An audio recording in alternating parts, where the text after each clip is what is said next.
Good morning, good afternoon, good evening, and good night. Welcome to the Fly With Us podcast. This podcast is bringing the art of conversation, self-love, self-care, mental health care and protection, life lessons, love lessons, and everything in between. Today, we're going to talk about owning your own kingdom. I'm Lady Bounce. And I am Picket Fence. Pick a fence, Today's you got mind mindful. You got I it? sure do. Yep. Now go ahead. Today's mindfulness minute is called Cutting Through Confusion and Wavering. I renounce half-hearted attempts and half measures. I commit myself fully to my highest vision and live my life as an expression of belief in my cause. Fight confusion and wavering every step of the way, as it as this divided mind will nearly always prevent you from achieving what you want. If you want to do something in business, spirituality, sports, and arts, do it with your whole self. As soon as you get all the way on board with your own idea, plans begin to fall in place, and other people begin to believe in your vision as well. But if you aren't willing to put your toe into the water of the unfamiliar and new, no one else will be willing either. Success begins with firm determination to see the process through to the end. Are you living halfway, only committed part way to your vision? In your heart and mind, see your intimate power and overcome obstacles. See through the illusion of yourself as weak and afraid. Destroy your self-deprecating thoughts with an increased light of divine consciousness. Feel a great wellspring of power from the heart of the universe, which is no different from your own heart. Come to the aid of your cause. When you and yourself to the divine potential, great transformation will happen. Word up. Word up. Word up. So joining us today is a man who holds a lot of titles, but just reading his story, I would just say a motivator. He is an author, public speaker, and does sessions to help you get yourself on the right path, such as the Mindfulness Minute suggested. Joining us, thank you today, Mr. Jevon Wooden. Man, that Mindful Minute is powerful. That was Word. Appreciate you having me on. Thank you, Lady Bounce. Thank you, Picket Fence. This platform is, as y'all seen and heard, absolutely amazing. So I'm excited to be on here. Word up. So we'll start with something I saw on your videos and on your page, and the title of the show today, Own Your Own Kingdom. And that kind of ties it to the Mindfulness Minute too. So talk to us about it from your perspective of owning your own kingdom. Sure. So own your kingdom. This concept is one I came up with just going through a lot of trial and error, right? So owning your kingdom, really what that means is having your triad, your spirit, your emotions, and your mind are really tight, right? You can't say that someone is controlling you, right? What you do is control your effort, you control your reactions, right? You can't control the outcomes, but you control your effort and your reactions. So that's what owning your kingdom is about. It's about becoming emotionally intelligent. It's about self-mastery, which means you have that self-control. You're regulating yourself and you're accountable for what part you play in everything, right? We understand that accountability can be hard for some people. So what I tell my clients is look first at where you can take extreme ownership. That's a concept that Jocko Willink, he was a Navy SEAL, and I really like that concept. So I tell my clients to take control of that, right? Own what you can, right? Don't worry about what you can't control, because that's not what we're talking about. We're talking about the things that you can focus on to say, hey, what can I do to make a difference? What can I do to change my circumstances? What can I do to ensure that my relationship is strong? And so on and so forth. Word up. And continue to tie into the Mindfulness Minute and what you just spoke about just now. Talk to us about how high achievers can go from a life of dread to one from one that you don't need a vacation from. Yeah, so it is a lot of what you spoke about in that Mindfulness Minute, right? I love everything that was in there. We're talking about, again, that self-regulation. And when I say designing a life you don't need a vacation from, what that means is this mindset. It starts with the mindset, right? If I speak to myself positively, as you were saying in your Mindfulness Minute, if I speak to myself positively, then I can make positive actions. I can take positive actions. I can cause positive outcomes. But if I say I can't do it, then it won't happen, right? We all heard that quote by Henry Ford, right? He said, if you think you can or you think you can't, you're right. And that's the same thing that we're talking about when we're talking about medication from. So we want to start with that positive self-talk. We want to start with that positive outlook, going away from that doubt, because doubt is in fear are dream killers. And we know this. We've seen this. A lot of people, when they're on their deathbed, they regret that they didn't take an action. We don't want you to have that. That's why at Live Not Loathe, we focus on making sure that you understand how you handle doubt. Doubt is a good thing, right? Doubt is something that makes you reassess and see things in a different way. That's if you use it as a tool. If you let it stifle you, right, you're not going to do anything. You're going to be stuck in that analysis paralysis, trying to gain more information. Right? So what we do is we say, okay, what are you trying to do? What is your actual goal? And we go SMART goals, right? We always talked about it being specific. What exactly you're trying to go for? Because a lot of times people say, hey, I want to do this. That's not the root, right? That's just an outcome that comes of doing what they're trying to do. And then we do, what is it measurable? How do we know you're successful? How do we know you're on the right track? What are milestones we can set, right? Is it actionable? Can you actually do something to work towards this thing, or is it just it's unfeasible? And that comes into the next one, which is reasonable or realistic, right? And then time. You're talking about, is it time measured? Can we say we're going to do this in a year? Can we say we're going to do this in 5 years? So this is all part of this, right? So that's a little bit of what we go through when I'm talking about designing a life you don't need a vacation from. Word up. I love that. Yeah. It's a lot of stuff, man. So as but I get into it, so I don't want to take up too much time with that, but I wanted to give a quick synopsis. So let me know if you want me to go deeper into anything.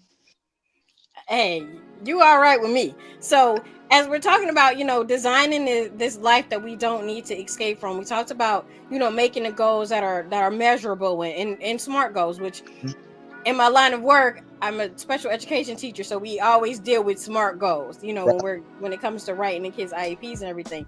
Yeah. So what would you say?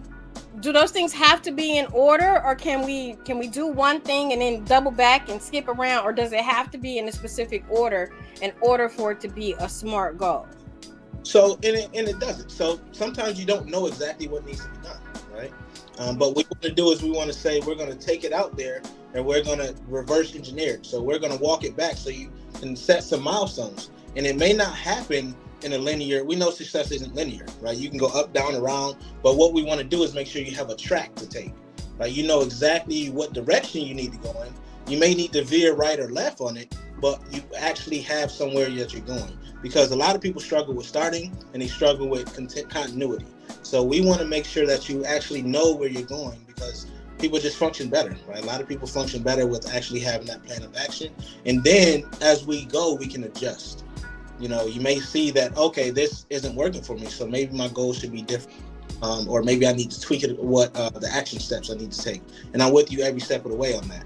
But what we want to do is we want to work that success muscle, right? Success is a muscle, and a lot of people, theirs is atrophied because they're not using it, right? Because they're so content with where they are. Even though they don't like it, they rather complain or make excuses on why instead of coming up with ways to go ahead and change that.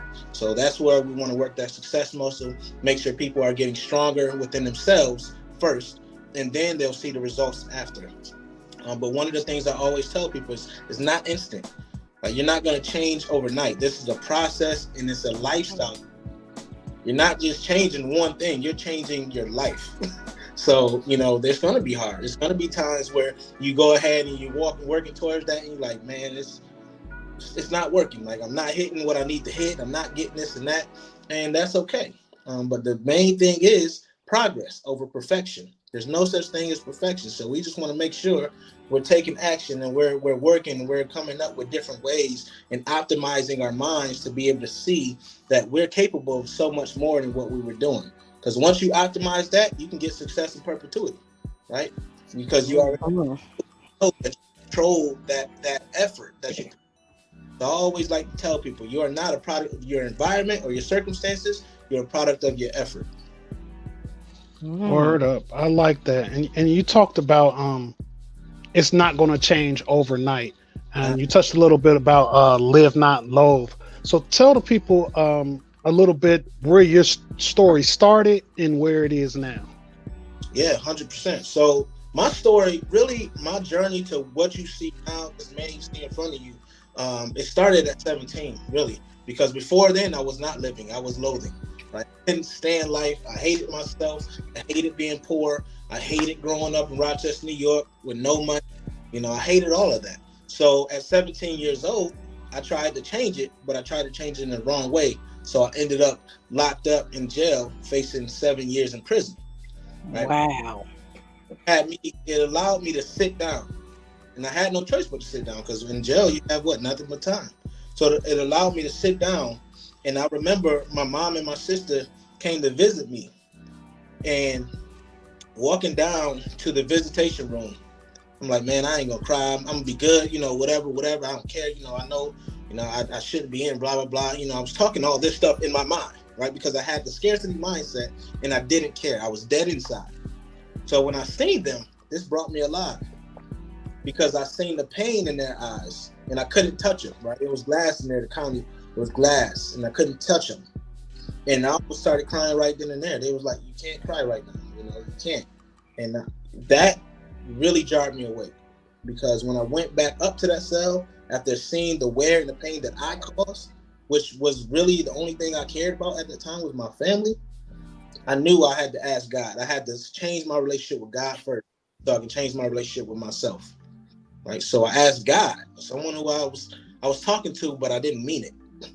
So this time I meant it, and I asked him, I said, if you give me another chance, I don't know what resources I have, because at the time I thought money was the ultimate resource. So I said, I don't know what resources I have to be better to change this and be the servant that you want me to be. But if you let me out and give me another chance, I will do whatever I can, right? I will do whatever I can. Lo and behold, 2 weeks later, I got out, right? I got out, and I was able to graduate high school, was able to try college, couldn't afford college. So I ended up working dead-end jobs. I knew that wasn't for me. So then at the age of 22, I ended up joining the military. I just signed on as a reservist, and that catapulted me. And I'll tell you why. Seeing something outside of Rochester, New York, outside of my hood, changed my whole perspective, right? Sometimes you got to change your environment to change your mind. Because when you're in something and you're so close to the fight, you can't see that jab or that left hook coming. And that's the benefit of having a coach with you, right? Because they can see these things and they can say, hey, you telegraphing your left jab, right? Hey, that he keeps throwing that same hook. And that, so to speak, in that boxing terms. And it was the same thing. So when I went there, I had my first mentors, right? I had officers, I had some structure, had some direction. And then the most important thing is the diverse thinking, right? I didn't have people in the hood thinking the same way, getting that fast buck, doing all these things, dumb stuff that we didn't know was dumb. We thought it was our only option.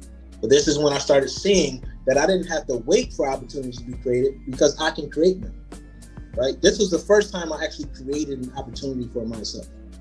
Going to the military against what everybody else was saying. They said I was crazy. They said, man, what are you doing? But that was my only opportunity in order to save my life. Joined it. When I did that, I got people I would never talk to. People from Iowa, people from the islands, everything, and it fed my mind. I started reading more, became a voracious reader, all self-help books, you name it, and it fed me. And then I started learning more about it. And I realized that I was in a scarcity mindset and that I needed to switch to an abundant mindset or growth mindset. Right? So that was really the journey of how I started getting to this point.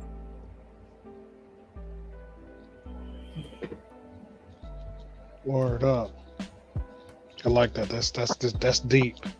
That's deep. And a lot of people they don't understand the scarcity, living in scarcity. Most people don't understand that they're in that moment. Right. So what are some steps to someone that's just now trying to figure out what to do?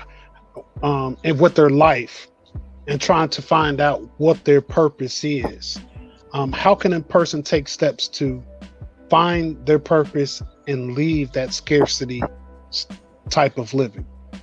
Right. Okay. Well, one thing we named earlier, right? Get out of that mindset is how you speak to yourself. The second thing is to change your relationship with fear. Because if you look at fear as something that stops you in your tracks, you allow it to change everything about you, then you have to change your relationship. You have to understand that fear was meant back in the day to save our lives, right? It's from the primitive mindset to save your life. Well, now you have to change it. Say, I'm not afraid. I'm excited. That's what I always tell people. Like, you're not afraid. You're excited. That's how you have to look at it, because it's something unfamiliar. When I first went to speak, my knees were shaking. I thought everybody could see it, but in all actuality, as soon as I started speaking, that fear started dissipating. I realized, I actually owned that. Right? This was what I wanted to do, and it was a step I needed to take. And I was not going to let this feeling stop me. Right? And that's how people have to look at it. If you're afraid, you got to do it anyway. And the third thing I always tell people, like, you have to understand that change is something that's going to happen with or without you. So you need to impact that change. You need to decide that you're going to make a decision to do something. Because if you decide to remain the same person, now you're at a deficit, because the world's changed without you. So why not go ahead and go for what you want, instead of staying in that same life that you know what it is? It sucks. You're content with it, right? So you have to realize that change is necessary. It's going to happen with or without you. The fourth thing you want to do is you don't have to reinvent the wheel. Just find someone who's done it. Try to do your research. We're in the best time of change. We're in the best time if you want to become an entrepreneur, if you want to become successful in anything, because in a click of a couple buttons, in milliseconds, something can pop up and let you know. Videos, books, articles, you name it. And you can also find someone, right? You have meetup.com. You can go catch people who are trying to do the same things, people who have done it. Investing in yourself is really the ultimate. When you invest in yourself, then you're feeding your mind and you're starting to act as though you are the person that you're trying to become. And that's what we always have to do. You have to, instead of thinking like who you are now, what would this person do, right? What would the future me do? Because that's who I'm working for, right? So you have to invest in yourself. Go to those conferences, invest in those courses. And we talked about scarcity mindset. A lot of us say, I don't have money. I can't afford this course. Well, if you want to make some money, be resourceful. You gotta have to figure it out, right? Like with me, when I wanted to start this business, like, I'm using my job to fund my business, right? I'm using that to fund the drink, because I know when you first start a business, it's hard to get those loans. It's hard to get anything. Really. You don't have good personal credit. But if you're resourceful, maybe you can borrow something from someone, find a credit union, whatever the heck you got to do. You just got to try. You can't let that first no stop. If you're telling yourself no, you'll never do anything. So start telling yourself, yes, I'm going for it. Or I like that. Tell us more about the conferences that you put on. Oh yeah, so I did a virtual book launch for my first book, right, Own Your Kingdom, and it was my first one. I launched it. What was that? A couple of months ago, actually. And 1 month ago. And I had a couple speakers with me, and you can still actually find that on my YouTube channel. If you search Live, you can actually find this. And it's so funny because everyone was like, man, I thought it was gonna be some janky thing, I didn't know you were gonna put on a whole production. And I'm like, well, that's the thinking, our own people for some reason think because it's you, like, oh man, Jevon, I know you're gonna just put something together, you're gonna be sitting there reading your book. No, when I do it, I want to put my all into it. I invested in these things, and this is what I'm trying to tell people. You got to play at the level you want to be. Right, I just started, really restarted my business earlier this year, because in 2017 I stopped it because I knew I had to get my mind right. But that's a perfect example of playing at the level you want to be. You to go ahead and do these conferences. You have to go on IG Live. If you're really trying to put yourself out there, you have to do these things. It doesn't have to be perfect. You just got to go ahead and do it, man. This book, I had probably like 30 something people on there. I was targeting 100. I didn't hit my goal, but guess what? I got it, I did it, and now I'm better for it, because the next one I go put on, you best believe I'm gonna hit that 100. Word up. So one of the things that I like that you say a lot is investing in yourself lets the universe know that you are prepared for the blessings in store for you. Mm-hmm. That is powerful. So can you give us some tips on how we invest in ourselves, and kind of hit on, like, investing in yourself doesn't always mean money, because that's the first thing people say, I ain't got no money. But investing in yourself, talk to us about that.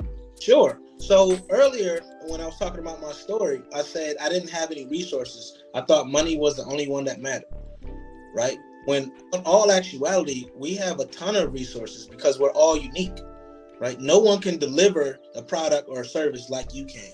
So the best thing you can do is invest your time. Your time is a finite resource. You can't get it back. So that minute you spent, make it sure it counts. So I always say, you can, like I said, you can go on a computer if you don't have one at home, go to a library or whatever the case may be, and go ahead and read, right? Read as much as you can, because those books, I'm telling you, have a ton of knowledge. If you want to learn about finances, grab a couple books on finances. You want to learn about self-help, grab a couple books on that. The other thing is, I mentioned groups. You can join like-minded groups on meetup.com, or there's a couple other platforms out there that you can go ahead and find people who are doing it. So network, get out there, and if you don't have money, go to free events, right? Go to some free events, put yourself out there, and start advertising yourself as who you want to be, right? For instance, if you want to be a coach, start telling people like, hey, I'm a mindset coach, for example. That's what I am. Start branding yourself. You are your own brand, and your brand, you should be looking at it as priceless, right? You should be looking at it as worth as much as you want it to be already. And that's how you have to act. You don't need money. We have devices, right, that we're talking on right now that are really mini computers. If I'm on my phone right now, this is a computer in your pocket.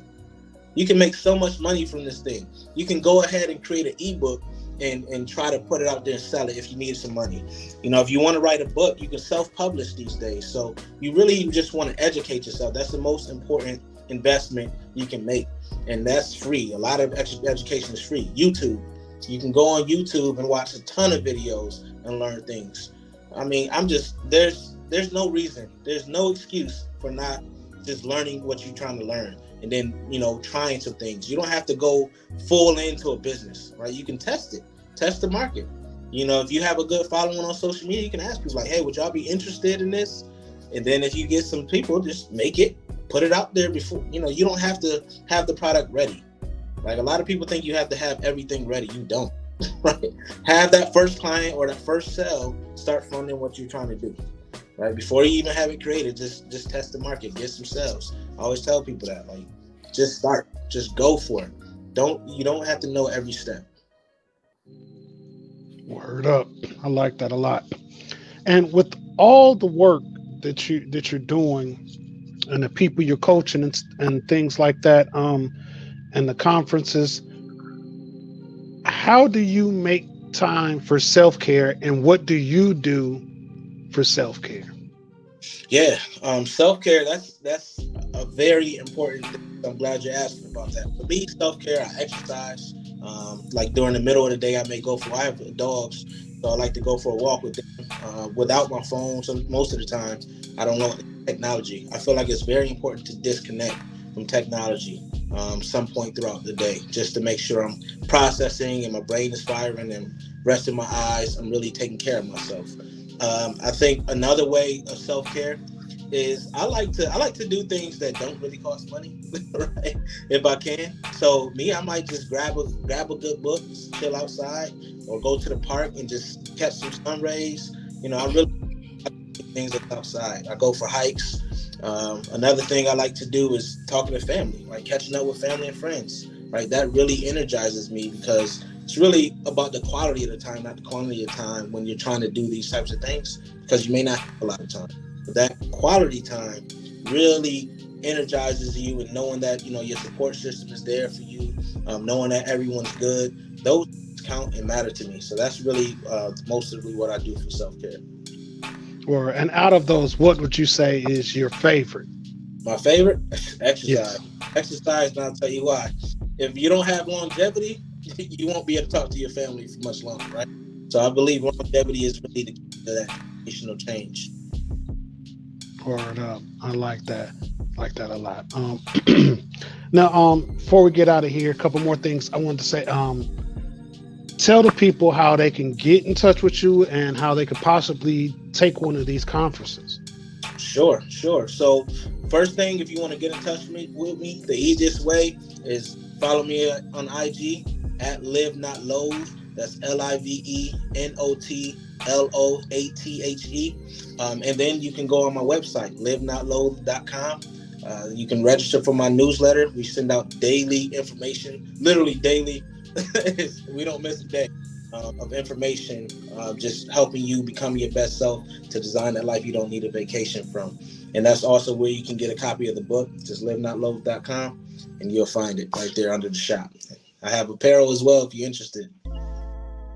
Sweet, sweet, sweet, sweet. Before we get out of here again, we got to get into my favorite part of the show. Doom, doom, doom, doom, doom. Brain science, science, science. I know it gets me every time. So we're talking about living our best life and how to do it. I know it sounds cliche, but I'm living my best life. So today's brain science is talking about crafting and committing to a vision for your life that you want. And here are some questions to help you do it. And if you were paying attention, our guest actually hit on a lot of the stuff that I wrote for this week. So this is amazing. So if you want to go from feeling unsure about your future to purposely moving forward toward a life that lights you up, there are two things you're going to need to do. First, clearly define your life vision, and then craft a plan to start moving towards it. So here are 4 questions to help guide you through that process. First, ask yourself, what are your desires for yourself or for your business, if that's what we're talking about? Take some time to empty all of your ideas on a page. What is it that you really want? What inspires you? What do you want to feel more of? What do you want to feel less of? What are your core values? Once that section feels pretty complete, you're also going to want to make sure that your life vision holds space for your future. Second, to further clarify your vision, take some time to visualize where and what you'll be in the next 10 years. Take some time to really picture it. Fill in the details. Write down anything that came up for you, and that you might even explore how your values play into that vision. Next, picture yourself 5 years in the future. Now that you have a better idea of what you want and where you want to be 10 years from now, let's look just 5 years into the future. What will you take toward that vision? How do your values come into play, and how might they lead you there? Can you still see yourself reaching your 10-year plan from your 5-year perspective? And finally, picture yourself 1 year into the future. The final step here is to think even more short term and envision your life just 1 year from now. What are your goals for yourself in the next 12 months? How do your values get you there? What in that journey will take you towards the 5-year vision? 1 5-year, 1 year, 10 years. You can visualize your life at any point in time in many different ways. The point to take away from this exercise is that in doing so, you're also visualizing what it takes to get you there. If your commitment isn't at a 10 just yet, you need to look for what is holding you back. Being committed comes down to the age-old question of buy-in. What's in it for me? Sometimes people even create goals and visions for themselves, but they're not fully committed to it because they're not fully bought in. They don't fully see themselves in it. So make sure your goals and your visions are truly yours. Make sure you're expressing them as part of your motivation, part of your values, part of your purpose, and as part of what you stand for. The more these things are in alignment with your life and your vision, the more committed you will feel to making it happen. Word up. Love it. That was dope. Definitely, definitely, definitely. And before we get out of here, like I said, we want to thank you for being a part of the show. I think the information is very valuable. This is going to be our first show for the new year, and everybody likes to make resolutions. And I think this will, what you talked about today, will help people get on the path for the New Year's resolutions and their whole year going forward. Yeah, well, thank you so much for having me. As I said, keep doing this amazing work, and keep bringing the energy. You know, I love that y'all bring the energy, and we need more of this, right? So I'll be happy to come on whenever y'all need me to. Oh, we definitely got to have you back. Definitely. Oh yeah, let's do it, man. You know, happy New Year to everyone, and happy New to y'all. You know, and can I leave them with something real quick? Absolutely. Definitely. Cool. When y'all leave, make a resolution. Make sure you're not just setting it because it sounds good, right? Intentional about what you're telling yourself that you're going to do for the year. And when you're trying to stick to it, set goals on your calendar for every day to work towards that goal at least a little bit, right? You have to work towards these things. It's not going to happen overnight, but it will happen. With that, peace. Peace. And once again, you can find us wherever you find your favorite podcast. Follow us on Facebook, IG, Twitter, and we're also on TikTok. Follow Live Not Loathe on IG so that you can stay motivated throughout the year. It's your boy Picket Fence. And I'm your girl, Lady Bounce. We out of here. Peace.